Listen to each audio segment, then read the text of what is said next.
नमस्कार। नजर Delhi YouTube channel में एक बार आपका हार्दिक अभिनंदन, स्वागत। आज जैसे कि आप देखते हो बार बार कि हम सामाजिक नई नई पर्सनैलिटीज को आपके सामने लेके आते हैं, तो उसी कड़ी में आज हम बात कर रहे हैं लायन देवेंद्र अग्रवाल जी से। लायन देवेंद्र अग्रवाल जी अपने अग्रवाल समाज में और लॉयंस फील्ड में एक जाना माना, बड़ी इज्जत से लिया जाने वाला नाम है। तो आज हम इन्हीं से जानते हैं इनके बारे में। अग्रवाल साहब बताएं, थोड़ा सा अपना परिचय दें। मैं लायन देवेंद्र अग्रवाल, बेसिकली मैं राजस्थान डिस्ट्रिक्ट जयपुर कोटपुतली से हूँ, लेकिन हम लोग दिल्ली में 70 साल से ज़्यादा हो गए हैं और दिल्ली में ही पैदा हुए हैं, यहीं पढ़े लिखे बड़े हुए हैं, यहीं का ही सारा सामाजिक राजनीतिक जीवन से देखते आए हैं। तो आपने जब आप दिल्ली आए तो पुराना तो आपको कुछ याद नहीं होगा? नहीं, याद नहीं, गांव का है, कभी कभी चले जाते हैं, क्योंकि हमारे दादाजी आए थे, पिताजी का भी उस समय 5 साल की उम्र थी जब वो दिल्ली आए। मैं दिल्ली में पैदा हुआ, लेकिन फिर तो हम गांव में जाते हैं। हमारे आज तो बिल्कुल देवी गांव में साल में 6 महीने में हम बच्चों को लेकर वहाँ पे जाते रहते हैं, ताकि बच्चों को भी अपने गाँव का, अपने इतिहास का, अपने संस्कार का ज्ञान है। तो जैसे आप पले बड़े यहीं पे, आपने एजुकेशन यहीं पर ली जी, तो ये जो आप सामाजिक फील्ड में आए, तो क्या एजुकेशन लेते लेते कैसे मन किया, कब से आप इस फील्ड में आए? मैं सामाजिक फील्ड में ज़्यादा पुराना तो नहीं हूँ। मेरा सामाजिक जीवन स्टार्ट हुआ सन 2015 में। हम 9 लोगों ने मिलकर एक व्यापारिक संस्था बनाई थी, यूनाइटेड डिस्ट्रीब्यूटर एसोसिएशन, यूडी हम उसको बोलते थे। उसके बाद मैं जुड़ा मेरे मेंटर कह लो कुछ भी अशोक गोयल जी से, जो कि आज की डेट में बीजेपी के दिल्ली प्रदेश के उपाध्यक्ष अशोक गोयल देवरा जी। उन्होंने मुझे अपनी रामलीला में जोड़ा, श्री केशव रामलीला, नेताजी पे होती थी, नेताजी सुभाष प्लेस प्रीतमपुरा में होती थी। वहीं से बस वो एक मेरी संस्था बनी, इधर मुझे रामलीला से जोड़ा। वहीं से ही मेरा एक सामाजिक जीवन चालू हुआ, और रामलीला में जुड़ने से मेरे ऊपर भगवान राम की काफ़ी कृपा हुई, और आज 7 सालों में मैंने कई मुकाम हासिल किए, और काफ़ी जल्दी किए, जो कि लोग जनरली 25-30 साल में भी नहीं कर पाते। मतलब कुल मिलाकर अशोक गोयल देवरा जी ने आपके इन शॉर्ट सामाजिक संस्था मेंटर कह सकते हैं आप? बिल्कुल मेंटर है सर मेरे जी। अच्छा, लायंस क्लब में कैसे आपका आना हुआ? बस एक फ्रेंड के जरिए मैंने तकरीबन कोई 6-7 साल पहले लायंस क्लब को ज्वाइन किया, एज ए मेंबर ज्वाइन किया। और उसके बाद जब मैंने उस लायंस क्लब को समझा, लायंस की भावनाओं को समझा, और देखा कि ये विश्व की सबसे बड़ी एक एनजीओ है सर्विस सेक्टर में, तो मेरा उसमें इंटरेस्ट बढ़ता चला गया। उसके बाद मैं लायंस क्लब में सेक्रेटरी भी रहा, प्रेसिडेंट भी रहा, जोन चेयरपर्सन भी रहा, और आज की डेट में मैं district chief blood donation district 321 A2 का डिस्ट्रिक्ट चीफ हूँ। और मुझे इस ब्लड डोनेशन के काम में इतना मज़ा आ रहा है कि मैं अपने तन मन धन तीनों लगा के मैं इस सेवा को करता हूँ। और मैं समाज के हर व्यक्ति से अपील करता हूँ कि कभी किसी को ब्लड की जरूरत हो, चाहे रात के 2 बजे उसको जरूरत पड़े, तुरंत मुझे फ़ोन करें, मैं उसको ब्लड दिलवाऊंगा।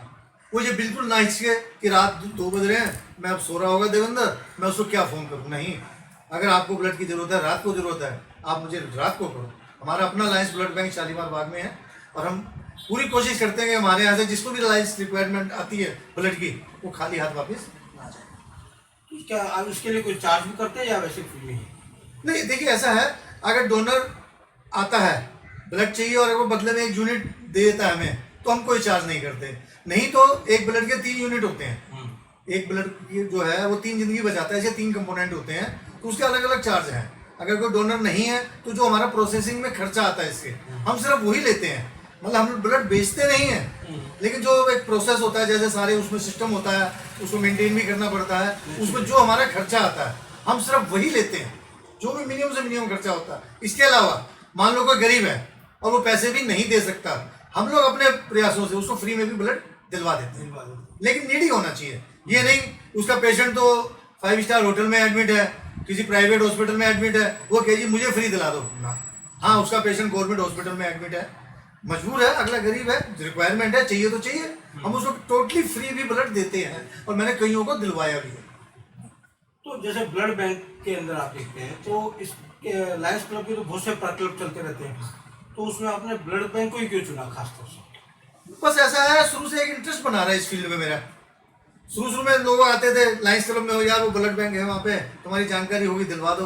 तो शुरू में तो इस तरह से चालू हुआ, चलो एक फ़ोन कर दिया हमारा भाई, 1 यूनिट दिलवा देते हैं। बाद में इंटरेस्ट इतना बढ़ता चला गया कि पूछो मत। और अब तो इस साल 1 जुलाई से मुझे डिस्ट्रिक्ट चीफ बना दिया जब से, अब तो मेरा इंटरेस्ट इसमें और ज़्यादा हो गया। अब तो मैं इसको अपनी जिम्मेवारी समझता हूँ। पहले तो मैं शौकिया समझता था इस चीज़ को कि यार चलो चल रहा है, जो भी दिला दिया कर दिया, लेकिन चूंकि अब मेरे को एक अहम पद की जिम्मेवारी दी गई है तो मैं समझता हूँ मेरी जिम्मेवारी है ये। और हम चाहते हैं, हम ब्लड डोनेशन कैंप भी लगाते हैं ताकि लोगों को ज़्यादा से ज़्यादा। भी हमने रोहिणी में जैन स्थानक सेक्टर 5 में है, वहाँ पर हमने ब्लड डोनेशन कैंप लगाया था। आप यकीन मानिए उसमें हमारे पास 308 यूनिट आई थी। एक दिन में 308 यूनिट आना अपने आप में बहुत बड़ा रिकॉर्ड है। तो हमने बड़ा थैंक यू किया वहाँ पे डोनर्स का, समाज का, जैन समाज का भी काफ़ी उनको धन्यवाद दिया कि आप लोगों ने इतनी मेहनत करी। और 308 यूनिट आना कोई आसान काम नहीं। ऐसे हमने राई में लगाया था अभी, वहाँ पे हमें तकरीबन 300 यूनिट आया। वहाँ पे ग्रामीण समाज था, उन लोगों ने बेहद बढ़ चढ़ के हमें ब्लड डोनेशन दिया।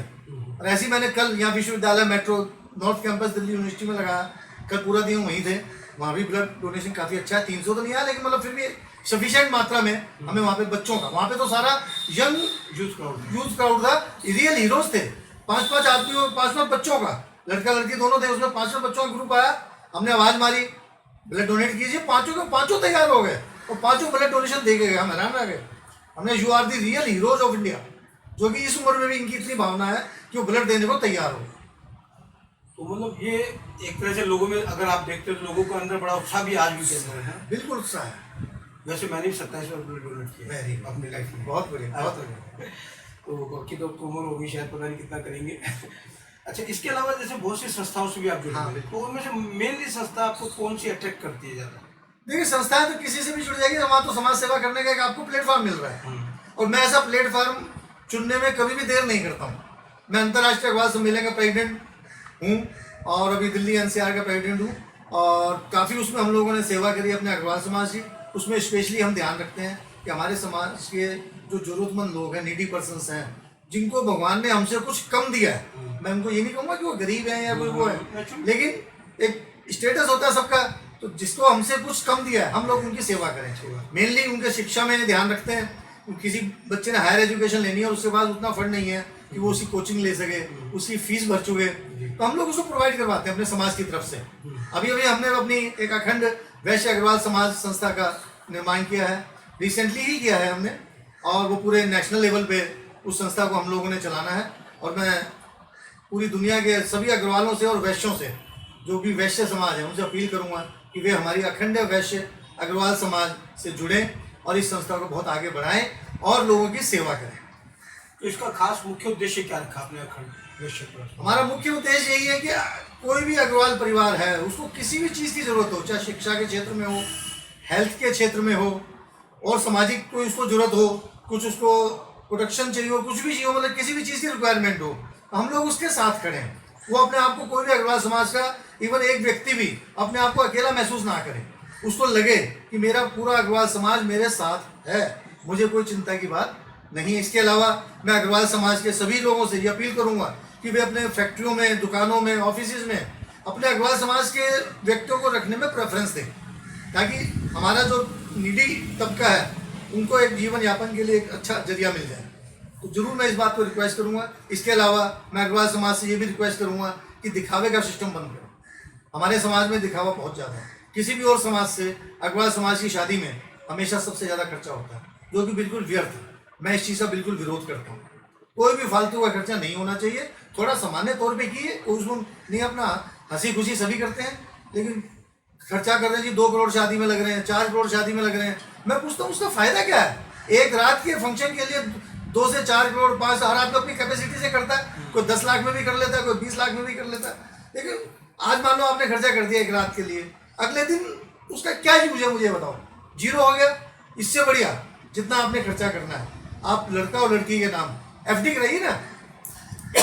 मान लो आपकी 2 लाख लड़के, 2 करोड़ लड़के के लगे, 2 करोड़ लड़की वाले ने लगाए, 4 करोड़ का आपने वेस्टेज कर दिया। इसकी वजह आप 50 लाख में काम चलाइए, 3.5 करोड़ का आप लड़का और लड़की के नाम में FD कराइए। कभी जिंदगी में उसको फंड्स की जरूरत ही नहीं पड़ेगी, ना वो कभी भूखा मरेगा। वक्त बेवक्त देखो, अच्छा बुरा वक्त सबके साथ आता है। तो ये तरीका क्यों नहीं अपनाया जाता? अननेसेसरी दिखावे को मैं बिल्कुल पसंद नहीं करता। नहीं, इसमें तो मेरी भी कई लोगों से बात कहते हैं जी हमें शादी में तो कुछ नहीं चाहिए, पर खाना गुप्ता टेंट वाले को होना चाहिए। वो 1 करोड़ रुपए का होता है। वही तो अब उसमें वो तो लड़की वाला क्या करे बताओ? नहीं, लड़की वाला मजबूर है। समाज की सोच तो दोनों पक्षों की तरफ से बदलेगी जब ही पॉसिबल है। एक पक्ष इसमें कोई भी निर्णय नहीं ले सकता, खासकर लड़की वाला। क्यों? हमारे समाज में चलती लड़के वाले की। जैसे वो कहेगा लड़की वाला उसी हिसाब से करेगा, वो अपनी नहीं चला सकता, उसने तो हर बार हाथ जोड़ना ही है, जबकि ये गलत है। लेकिन समाज की जो परंपरा है और जो है उसमें कोई भी समझौता नहीं करना। मैं कह रहा हूँ पूरा समाज को बदलना चाहिए, लड़कियों वालों की सोच बदलना चाहिए ना, कि क्या फायदा इतने इतने पैसे खर्च करके हम एक रात के लिए उसको खर्च कर रहे हैं। ये तो पूरे समाज को ही चेंज करना पड़ेगा। ये नहीं हो सकता, ये कई लोग। तो जब हम इस टाइप की बात करते हैं, सामाजिक मुद्दों की बात करते हैं, तो आपने कभी, जैसे आप अग्रवाल संस्थाओं की बात कर रहे हैं, तो आपको लगता है कि कितने लोग अग्रवाल हमारे दिल्ली में या पूरे इंडिया में होंगे? अगर नंबर ऑफ की बात करें, नंबर की बात करें तो पूरे देश में तकरीबन, जहाँ तक मेरा अंदाजा है, 20 करोड़ अग्रवाल होने चाहिए, मेरा अपना अंदाजा। बाकी एग्जैक्ट फिगर अभी नहीं है, कुछ हमारी सामाजिक संस्थाएं हैं जो एक डायरेक्टरी बना रही हैं, तो वो गणना कर रही हैं। अगर फिगर एक्चुअल आ जाएगी तो हम बता सकते हैं। और दिल्ली में लाखों हैं, लाखों अग्रवाल हैं। और आपको बता दूं, दान पुण्य करने में, हर चीज़ में अग्रवाल समाज सबसे आगे रहता है। मैं यहाँ एक अपील और करना चाहूँगा, हमारा अग्रवाल समाज हॉस्पिटल बहुत बनवाता है, धर्मशालाएं बहुत बनवाता है, तीर्थ स्थानों पे मंदिर भी बहुत बनवाता है, लेकिन मैं अब ये अपील करूँगा कि इन चीज़ों का भी इतना फायदा नहीं है धर्मशालाओं का, या और इसकी बजाय हमें अपने अग्रवाल समाज के बच्चों के लिए हॉस्टल बनवाना चाहिए, एजुकेशन हब डेवलप करनी चाहिए, ताकि वो भविष्य में आगे बड़े बन सकें। आपने धर्मशाला बनवा दी, वहाँ कितने लोग यूज़ करते हैं? कभी कभार जाएंगे छुट्टियां मनाने, हफ्ते में कोई भी अग्रवाल परिवार होगा, एक साल में 15 दिन के लिए चला जाएगा मैक्सिमम। तो क्यों नहीं हम जहाँ भी एजुकेशन हब है उसके नज़दीक में हॉस्टल बनवाएं, उनको हम फैसिलिटी दें, बिना खर्चे के अपने अग्रवाल समाज के बच्चों को वहाँ पे ठहराएं, उनका खर्चा करें। इस चीज़ में क्यों नहीं आगे आता? कॉलेज बनवाएं बच्चों की पढ़ाई के लिए और उनके भविष्य के लिए, आगे अपना जितना भी सहयोग हो वो करना चाहिए, बजाय इन चीज़ों के। मैं उस चीज़ को ज़्यादा प्रेफरेंस करता हूँ। और जैसे मैंने देखा है कि अग्रवाल समाज के ज़्यादातर लोग जो हैं जी, वो अपना लगे रहते हैं कि भाई मेरा नाम तख्ती के ऊपर नाम आना चाहिए, बहुत सारी चीज़ों में उनका इंटरेस्ट थोड़ा इतना नहीं रहता। जी जी, तो ये आपको ये भी कहीं ना कहीं बुराई नहीं लगती? कि बिल्कुल बुराई है। मैंने, मेरी खुद अपनी पर्सनल नॉलेज में है, एक नाम नहीं लूंगा मैं किसी का क्योंकि ये सार्वजनिक मंच है। एक जगह कुछ डोनेशन करना था, कुछ समाज के लोग गए, अच्छे आदमी थे जिनके पास गए, बोले जी कुछ डोनेशन कर दो। उनका सबसे पहला प्रश्न ये था, मेरे नाम की तख्ती कहाँ लगेगी? एग्जैक्टली। उन्होंने मना कर दिया। दूसरी जगह एक आदमी और गए, उन्होंने कहा जी वहाँ हॉस्पिटल के साइड पे एक कमरे बनाएंगे, वहाँ पे मेन पे आपका नाम लिखा जाएगा। उन्होंने तुरंत 25 लाख रुपए वहाँ पे डोनेशन किए। जी जी। जबकि दिया तो सही उन्होंने, डोनेशन को लिया भी, लेकिन मुझे अच्छा नहीं लगा कि एक नाम की तख्ती के पीछे आप लोग डोनेशन करने को तैयार हो गए, जहाँ तख्ती नहीं लगनी थी वहाँ आपने मना कर दिया। तो ये बहुत गलत चीज़ है। क्योंकि जैसे मैं देख रहा हूँ कि अग्रवाल समाज की संस्थाएं बहुत बन गई, और जब मेरी भी कई बार बात होती है तो वो पहले अपने परिवार या अपने भाई बंधुओं को या इस टाइप से उनको सपोर्ट करने के लिए आगे नहीं आते, वो समाज के लिए तो आगे खड़े। तो इसके पीछे आपको क्या मानसिकता नजर आती है? सबसे बड़ी बात यह है कि हमारे अग्रवाल समाज में बहुत बड़ी कमी है कि हम लोग एक दूसरे की टांग खींचते, हाथ नहीं खींचते। अगर पूरा अग्रवाल समाज एक दूसरे का हाथ खींचना चालू कर दे, हाथ खींचने का मतलब है सहायता करना, टांग खींचना मतलब उसकी बुराई करना, उसको पीछे हटाना। तो अगर वो हाथ खींचना चालू कर दे, इससे बढ़िया चीज़ कोई नहीं है। बहुत बढ़िया जरिया है, चाहे कुछ भी हो। हमें अपने महाराजा अग्रसेन जी का सिद्धांत 1 रुपया 1 ईंट का पालन करना चाहिए, बहुत बढ़िया सिद्धांत है ये। और बड़ा एक, हालांकि 5600 साल हो गए महाराजा अग्रसेन जी को, उस समय का सिद्धांत चला आ रहा है, लेकिन भविष्य में भी ये सिद्धांत बहुत प्रभावी है। मैं आपको एक छोटी सी चीज़ बताता हूँ। 10 दिसंबर 2020 को मेरे बेटे की शादी थी। तो जब वहाँ फेरे हो रहे थे तो बच्चों ने जैसे ही 7वां फेरा पूरा किया तो पूरे समाज के सामने मैंने अपने दोनों बच्चों, मतलब बेटा और बहू, दोनों से एक चीज़ कही, आप भी सुन के थोड़ा सा हंसेंगे। मैं कहा बच्चों 7 फेरे तो तुमने ले लिए, 7 वचन ले लिए, मुझे कहा 8वां वचन आप दो। अब दोनों बच्चे चौंके, ये क्या कह रहे हैं पापा?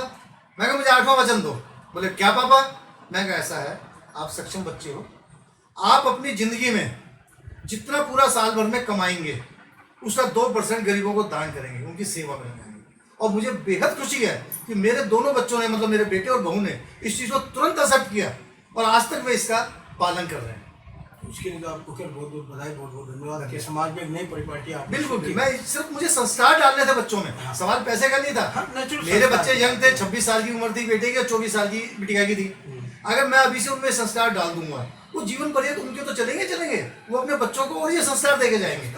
तो ये पीढ़ी दर पीढ़ी इस तरह से डेवलप होना बेहद जरूरी है। हर परिवार को देना चाहिए। और ये कोई लंबी चौड़ी बात नहीं है, जो भी आदमी कमाए, बल्कि बच्चे ही क्या, मैं तो कहता हूँ हर आदमी को वो 1 रुपया 1 ईंट वाला सिद्धांत है, जो कमाए उसका 2% 5%, जिसका जैसा मन हो 1% कुछ भी कर ले, जिसकी जितनी गुंजाइश हो उसको अलग रखना चाहिए, और अपने नीडी परिवारों को अग्रवाल समाज से उनके लिए सहायता के लिए ये खर्च करना चाहिए, स्पेशली उन्हीं के लिए। नहीं, बहुत बढ़िया रहा आपके साथ। साथ में अगर आप कोई अग्रवालों के लिए आज के जो यूथ है, जो जैसे आप इतनी संस्था जुड़ते हो, तो आपको क्या इसमें यूथ का कितना कंट्रीब्यूशन नजर आता है? देखिए अभी कम है, इस बात को मैं स्वीकार करूंगा। हमारी संस्थाओं में मैंने एक चीज नोट करी है, ज़्यादातर 45-50 साल के बाद के लोग जुड़ते हैं, क्योंकि तो थोड़ा सा वो सेटल्ड हो जाते हैं, इतनी टेंशन नहीं होती बिजनेस की है उसकी, और एक सेवा भावना भी हो जाती है। लेकिन हमें अपने यूथ को जरूर जोड़ना चाहिए, उनको संस्कार हम नहीं देंगे तो उन्हें कहाँ से आएंगे। आज हमारा यूथ महाराजा अग्रसेन जी के बारे में ज़्यादा नहीं जानता, क्यों? क्योंकि हमने उनको संस्कार उस हिसाब से नहीं दिए। हमें बचपन से ही उनको डालना चाहिए कि देखो जी आपके बड़े बाबा जी है, हम उनको अपने बाबा जी, हमारे कुल के वही प्रवर्तक है, कुल के स्थापना कुल की उन्होंने ही करी है, तो हमारे बाबा जी हुए। हमें तो बचपन से ही बच्चों को सिखाना चाहिए कि इनको प्रणाम करो, ये तुम्हारे बड़े बाबा जी हैं, सबसे बड़े बाबा जी हैं तुम्हारे। उनके संस्कार, उनको अग्रोहा ले जाना चाहिए बच्चों को। जैसे और जगह भी हम घूमने जाते हैं, उनको अग्रोहा ले जाइए, वहाँ से बताइए ये संस्कृति है, इस तरह से यहाँ से चालू हुआ है हमारा अग्रवाल समाज, और हमें इसके लिए हमेशा उनका शुक्रगुजार रहना चाहिए और संस्कार जरूर डालना। हमें अपने यूथ में, बच्चों में संस्कार हर हालत में डालने चाहिए।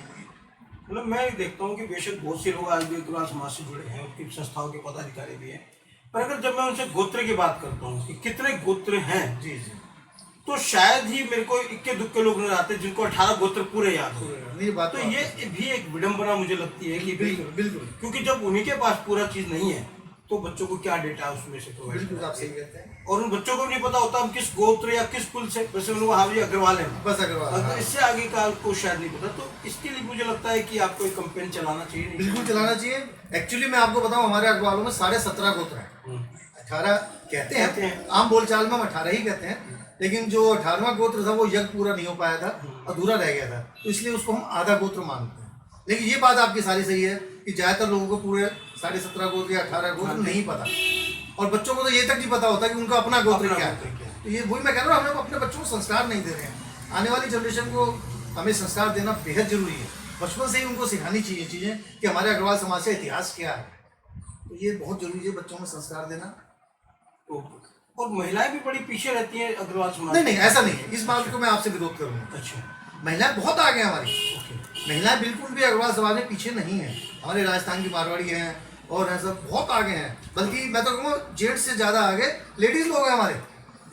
बहुत उनको नॉलेज भी है और बहुत आगे। मैं कई संस्थाओं से जुड़ा हुआ हूँ, हर संस्था की महिला विंग है, और इतने अच्छे अच्छे फंक्शन करते हैं वो लोग, आपस में भाईचारा है, सब कुछ करते हैं और उसके डेवलपमेंट के लिए काम करते हैं। और एक चीज़ बता दूँ, समाज को अगर बदलना है, जब तक महिलाएं नहीं बदलेंगे पुरुष नहीं बदलेंगे। जो समाज की कुंजी है वो हमारे समाज की महिलाओं के हाथ में है। उनको ही इस समाज को बदलने के लिए बीड़ा उठाना पड़ेगा, और अगर उन्होंने बीड़ा उठा लिया तो समाज को बदलने में देर नहीं लगेगी। तो आपका कोई विशेष संदेश आज के युवाओं के लिए? संदेश तो यही है कि अपने समाज की जानकारी पूरी रखिए, अपने समाज के विकास के लिए काम करिए, और हमारे बड़ों की ये जिम्मेवारी है कि हम अपनी यूथ को, बच्चों को, उनको संस्कार डालें। और जितना भी मैंने अभी कहा, जैसे ये दिखावा, फालतू खर्च ना करके सार्थक कामों में अपना पैसा लगाएं। धन्यवाद जी। ये थे देवेंद्र अग्रवाल जी, जिन्होंने इतनी बढ़िया सारगर्भिकता वाली बातें कही, और मैं उम्मीद करता हूँ कि आज का हमारा इनका वीडियो सेशन, इंटरव्यू सेशन बड़ा अच्छा रहेगा और आप लोगों को भी बड़ा काम आएगा। इसके साथ धन्यवाद। जय हिंद, जय भारत।